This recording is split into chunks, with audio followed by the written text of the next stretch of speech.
Law and order are two very important factors encouraging a smooth and a disciplined functioning. अब चाहे हम एक school की बात करें, चाहे एक सिटी की या पूरे देश की. In fact, agendas related to law and order ही हमारे इस शो का प्रिंसिपल है. स्वागत है आप सबका दोस्तों हमारे शो कानून और आप मेरे यानी अंश के साथ only on radio 91.2 Jyotirgamay Punjab university का अपना कम्युनिटी रेडियो. दोस्तों आज की इस पेशकश में हमारे साथ हैं mister Rakesh Gupta, advocate chairman of bar council Punjab and Haryana. Welcome to the show sir. Thank you very much. Sir सबसे पहले तो मैं आपसे ये जानना चाहूँगा कि आप अगर हम आपके बारे में कुछ बात करें तो आप कितने टाइम से इस प्रोफेशन में हैं और कैसा एक्सपीरियंस रहा आपका. मैं इस प्रोफेशन में 1981 से हूँ और पिछले 33 इयर्स में बहुत कुछ करने को मिला, सीखने को मिला और लोगों की सेवा करने को मिला। ये एक ऐसा प्रोफेशन है जिसके अंदर आपको हर फील्ड के, हर सोसाइटी के लोग मिलते हैं और उनके साथ आपको इंटरेक्ट करने का मौका मिलता है और रूट कॉज पे आप जाके फील करते हो कि वाकई अगर हम दिल से चाहें तो लोगों को हम जस्टिस दे सकते हैं और इस सोसाइटी को इम्प्रूव करने में भी हमारा लॉयर्स का बहुत बड़ा रोल रहता है। और आज के दिन में डेमोक्रेसी अगर इंडिया में है तो उसके अंदर भी लॉयर्स और जुडिशियल का बहुत बड़ा रोल है इसको प्रोटेक्शन देने में।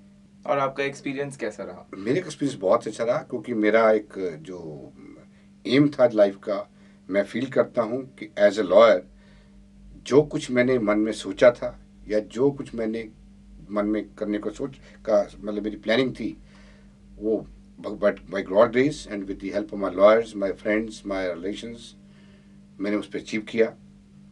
क्योंकि वैसे मैं बेसिकली मैं आफ्टर कंप्लीटिंग माय एजुकेशन मैं पटियाला जाके सेटल हुआ और मेरे को आपको हैरान की बात होगी कि मैं पंजाबी आज तक लिखने नहीं जानता और फिर भी I remain successful my profession. यही नहीं, पटियाला के अंदर एक हम अगर देखा हो कि हमारे वहाँ पर एक चैम्बर्स जो थे, लोग शेड में बैठते थे, तो हमने जब मैं प्रोफेशन में एंटर किया तो मैंने चाहा कि हम उस कॉन्सेप्ट को बदलें और वो चैम्बर्स का जो प्रोसेस स्टार्ट हुआ वो सिर्फ पटियाला से स्टार्ट हुआ और पटियाला के अंदर आज हमारे पास 700 चैम्बर्स हैं which is best in I can say in India and बहुत हमारा जुडिशियल कम्प्लेक्स बना है। और उसके बाद फिर मैं यहाँ आया और यहाँ आकर फिर मेरे को बार काउंसिल ने जिम्मेवारी दी है और यहाँ भी हम बहुत अच्छी प्रोग्रेस करने जा रहे हैं और हम चाहते हैं कि as a lawyer, as a chairman मैं कुछ अपने लॉयर्स के लिए भी और अपने लिटिगेंट्स के लिए कुछ करूँ। तो दोस्तों एक बात और सुन लीजिए कि अगर आप कुछ शिद्दत से चाहते हैं तो उसके लिए लैंग्वेज पंजाबी आना या लिखना या कोई भी लैंग्वेज ज़रूरी नहीं है, या इंग्लिश की भी अगर हम बात करें, वो आपके अंदर से एक जुनून होना चाहिए अपने ड्रीम को पूरा करने का. ये तो आज हमने सीख ही लिया है सर थैंक यू से. Very much. आप एडवोकेट चेयरमैन हैं बार काउंसिल के. डेफिनेटली एक छोटी पोस्ट नहीं है and it's not easy to achieve. बिल्कुल। ये पोस्ट आपके साथ आपके लिए क्या क्या रिस्पॉन्सिबिलिटीज लेके आती है. ऐसा है कि इसके अंदर बहुत हमारी ड्यू रिस्पॉन्सिबिलिटीज़ हैं। Responsibility towards advocates, responsibility towards the litigants also. आज के दिन हमारा जो फोकस है वो ज़्यादा है लॉयर्स कम्युनिटी के लिए भी कुछ किया जाए और इसके साथ साथ हम लिटिगेंट्स के लिए भी कुछ करें। क्योंकि जब एक सोसाइटी ग्रो करती है तो उसके साथ साथ प्रॉब्लम्स भी बढ़ती हैं। हमारे लॉयर्स के अंदर भी कुछ डिग्रेडेशंस आई हैं, हमको मानना पड़ेगा और हमने कंप्लेंट्स हमारे पास आती हैं। मैं रोज़ चेक कर रहा हूँ कि फिगर्स जो हैं हमारे पास 50 से 60 कंप्लेंट्स लॉयर्स की हम डेली रिसीव कर रहे हैं। और कोई भी लॉयर अगर प्रोफेशनल मिसकंडक्ट करता है, चाहे वो रिस्पॉन्सिबिलिटी टूवर्ड्स हिज क्लाइंट्स हो, चाहे उसकी रिस्पॉन्सिबिलिटी टूवर्ड्स सोसाइटी हो, उसका फ़र्ज बनता है कि because he is officer of the court वो प्रॉपरली बिहेव करे, लिटिगेंट्स को उसको जस्टिस दिलवाए। अगर वो नहीं करता, वो हमारे पास आती कंप्लेंट्स आती हैं और हम उन कंप्लेंट्स के ऊपर एक्शन लेते हैं। लॉयर्स का हम उनको अगर उनका कोई अच्छा सीरियस कंप्लेंट है तो हम उनको लाइसेंस भी से डिबार कर, प्रैक्टिस से डिबार कर सकते हैं, लाइसेंस को कैंसिल कर देते हैं। इसके अलावा हमारा जो लॉयर्स हैं उनकी कम्युनिटी के लिए कोई लॉयर की डेथ हो जाए, कोई लॉयर्स के लिए कोई और प्रॉब्लम्स आ जाए मेडिकल हेल्प की, सो उसके लिए हमारे पास हमने एक एडवोकेट वेलफेयर एक्ट हमारा बन गया है। पर वो रियलिटी में अब काम में आएगा।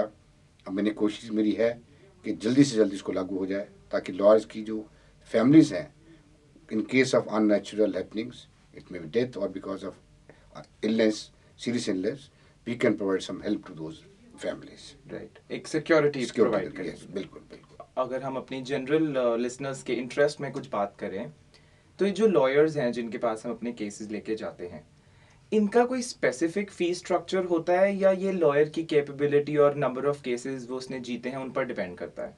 जो जनरली लॉयर्स की जो फीस है, we cannot have a commission. We can't not suppose this taken was very heavy. We cannot charge as a commission, nothing. We have to settle the fees. Okay, Once we settle the fees, whatever this fees is, then we have to perform our duty on that fees. हम उसके अलावा हम कोई और charge नहीं ले सकते।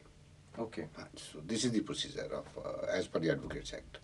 Right, so that means they can not charge any commission even if they won an number of cases, या जो भी है। Yeah, they cannot have any share in the properties.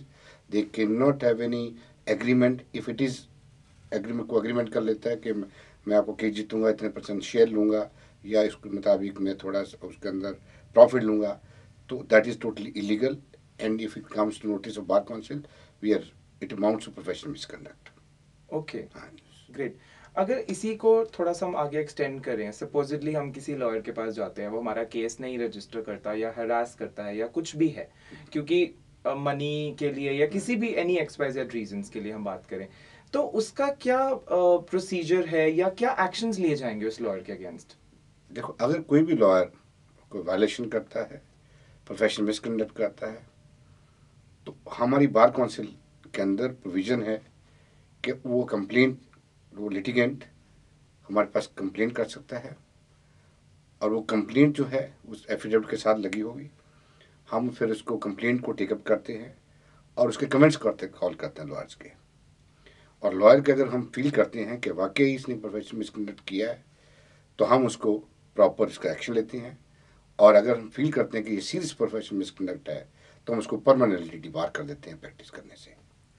तो आजकल क्योंकि लिटिगेंट में अवेयरनेस बहुत है, और मैं सब लिसनर्स को भी कहूँगा कि जब लॉयर्स के पास जाएं, वो प्रॉपर सारे उसके बाद सेटल करके, फीस सेटल करके प्रॉपर उसको ब्रीफ करें, ताकि वो प्रेजेंट कर सके। अगर नहीं करता तो ये ही नहीं, आजकल लॉयर्स कंज्यूमर कोर्ट के अंदर भी, एक्ट के अंदर भी कवर होते हैं। It amounts to professional deficiency also. Alright, So they are fall within definition of consumer, and you can also file a complaint again before the commission consumer forum that the advocate has not done professional duty, so he will be, you can claim compensation beside getting his license cancelled also. Right. और on an average कितना time लगता है complaint file करके उसका? About 1 year. About one One year, year. मतलब आप complaint file करें और 1 साल के बीच बीच में या 1 साल तक आपका डिसीजन फाइनल हो जाएगा? क्योंकि ऐसा है कि हमारी एक्ट में प्रोविजन है ओके, कि अगर हम 1 साल के अंदर उस कंप्लेंट को डिसाइड नहीं करेंगे, तो फिर bar council of India take over कर लेती है, जो हमारी अपेक्स बॉडी है। तो हमारी एफर्ट्स होती हैं कि 1 साल के अंदर अंदर हम उसका जो है, जो भी डिस्कस करना है कर लें।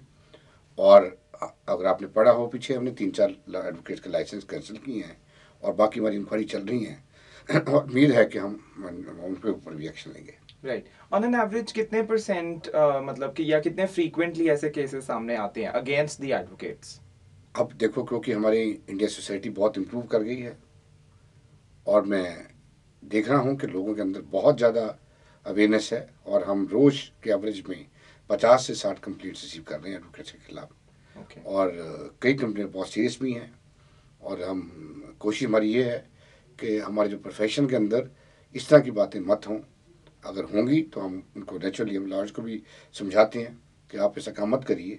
अगर फिर भी करते हैं तो हमारे पास फिर वही पावर्स हैं कि हम उनके खिलाफ प्रॉपर एक्शन लें। Right, very true sir. जो अगला सवाल है ना, वो कुछ मेरे पर्सनल इंटरेस्ट से रिलेटेड है। हाँ जी, हाँ। मैं आपसे जानना चाहूँगा कि जब हम छोटे होते थे, तो जो पहले की टाइम की मूवीज थी, जब उसमें कोई भी कोर्ट का सीन आता था, उसमें इंसाफ की लेडी पे सबसे पहला फोकस होता था। उस इंसाफ की लेडी का सिग्निफिकेंस और एक्सप्लेनेशन क्या है? जो लेडी जो हमारी इंसाफ की बनी थी, उसके पीछे जिसने बनाया, उसका एक बहुत बड़ा महत्व था। और मेरे ख्याल में हम लोगों को, बहुत कम लोगों को पता है, पहले उसको लेडी को बनाया। Lady is equal to mother. Right. और जो मदर है, उसके जितने भी बच्चे होंगे, चाहे गलत हों ठीक हों, सोसाइटी अच्छी में हों गलत सोसाइटी में हों, she always treated equal. So lady, माता जो होती है, मदर होती है, उसके लिए सारे बराबर होते हैं। सो एक तो मदर बनाया, उसलिए उस लेडी को किया। सेकेंडली, उसको ब्लाइंड इसलिए कर दिया कि जो उसके पास सामने आएगा कानून के ऊपर, वो उसके लिए दोनों बराबर हैं, इक्वल हैं, and there should not be any, देखे ना कि कौन है। thirdly, because she is like a water, white colour, ताकि बिल्कुल साफ इंसाफ मिले और पानी जैसे साफ होकर उसको कानून जो इंसाफ दे। स्केल है, अनबैलेंस्ड है, जब वो आए जस्टिस डिमांड करेगा कोई लिटिगेंट, ताकि उस स्केल को जो है, जो अनबैलेंस्ड है, उसको बैलेंस करके भेजा जाए। तो उसका लॉजिक जो है, उसको बनाने का इंसिग्निया, ये उसका पीछे लॉजिक था। Right, right.